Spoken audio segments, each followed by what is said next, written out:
فوج مخالف لوگ موجود ہیں، اور اس کے ساتھ ساتھ جو دونوں جو لیولز ہیں، جو ایجنسیز ہیں، وہاں پر بھی آپ کو کچھ ایسے عناصر ملیں گے جو ملک کے اندر سیاسی انارکی پھیلانے کے لیے یہ تمام کوششیں کر رہے ہیں۔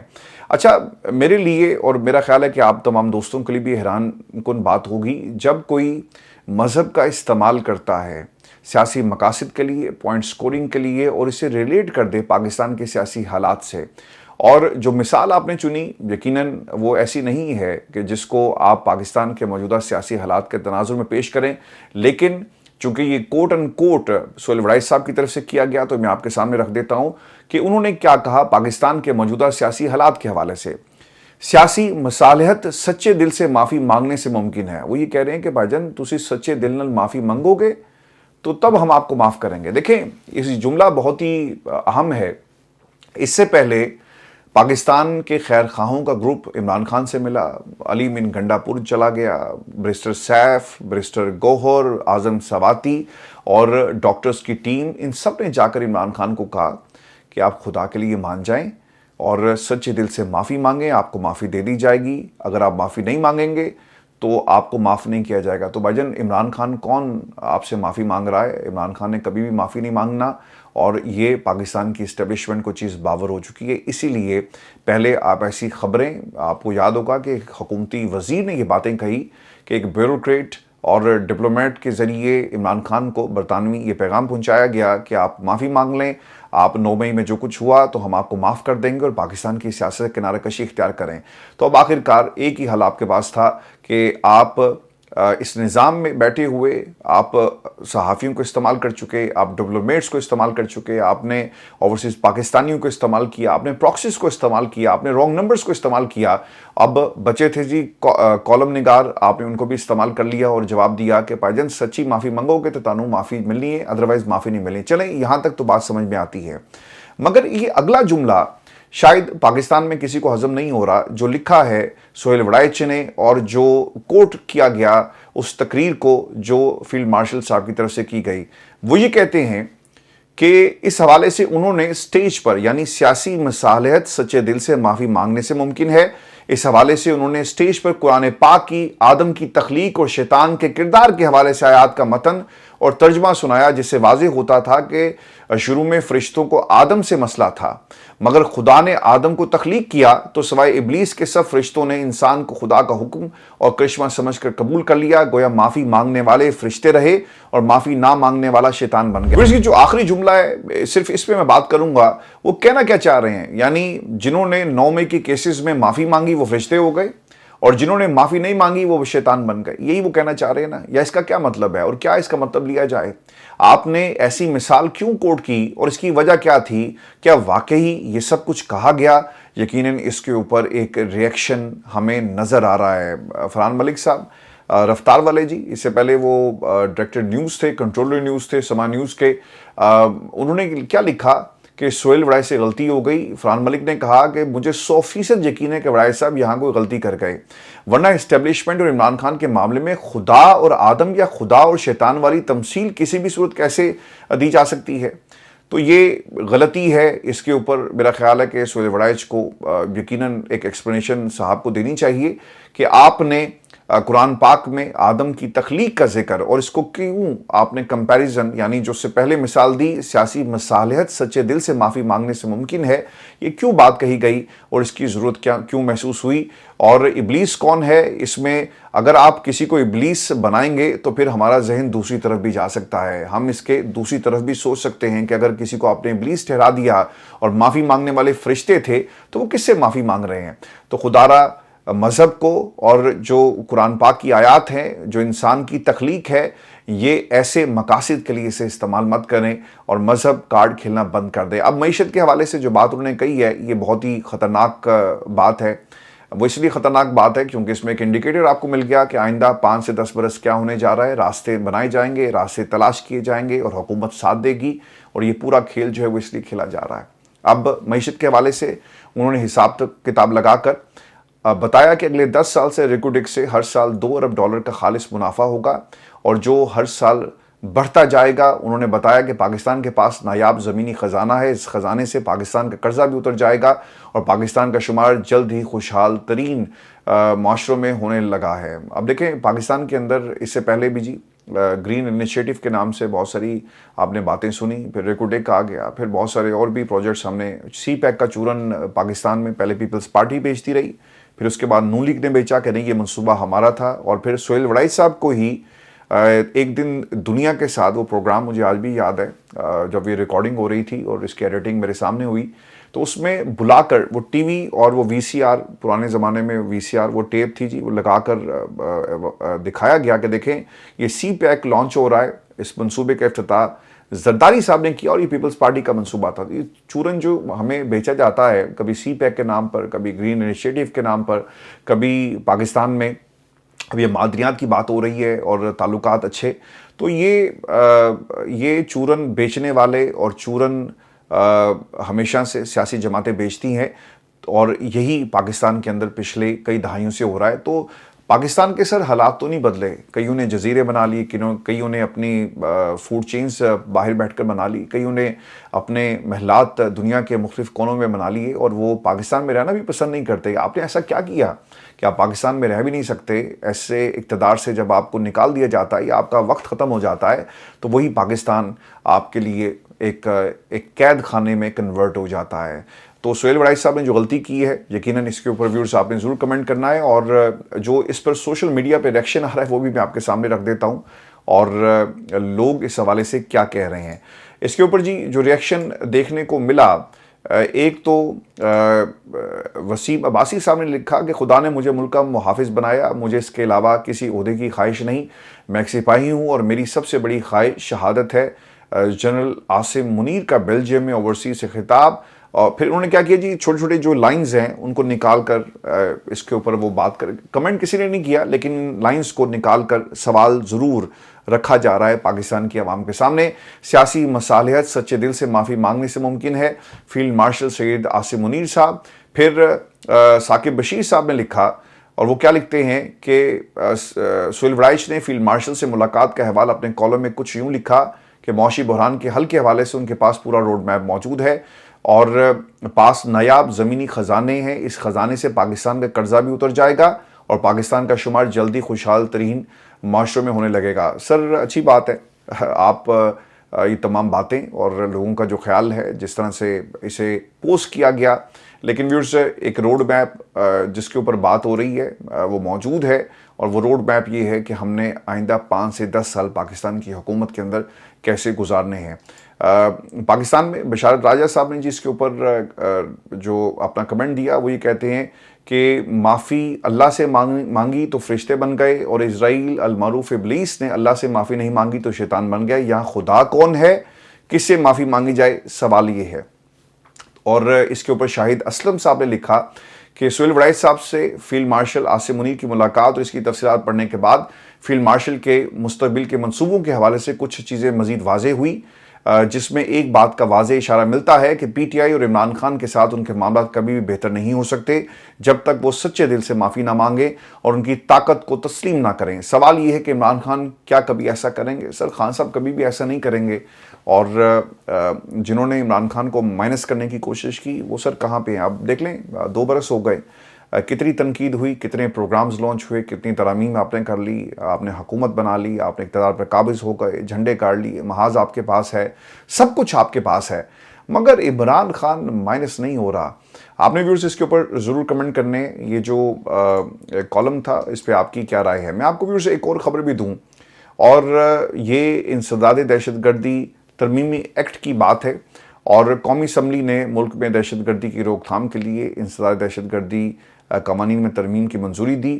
اور یہ خبر کیا تھی اس پر پہلے بات نہیں ہو سکی, لیکن یہ ایک ایسا ہمارا المیہ ہے جس سے اس وقت پوری قوم جو ہے وہ لڑ رہی ہے, اور اس کے پاکستان کی جو اسٹیبلشمنٹ اور پاکستان میں کتنے اختیارات جو ہیں وہ آپ ان کو دینے جا رہے ہیں. اب یہ ہوگا کیا؟ ترامیم قانون کے مطابق یہ 3 سال کے لیے جی نافذ العمل ہوگا, جس کے تحت ملک کی سلامتی کے لیے خطرہ بننے والے افراد کو پہلے 3 ماہ حراست میں رکھا جائے گا, اور اگر ضرورت پڑی تو اس کے بعد پھر مشترکہ تحقیقاتی ٹیم کی منظوری سے مزید 3 ماہ میں حراست میں رکھا جائے گا. یعنی کوئی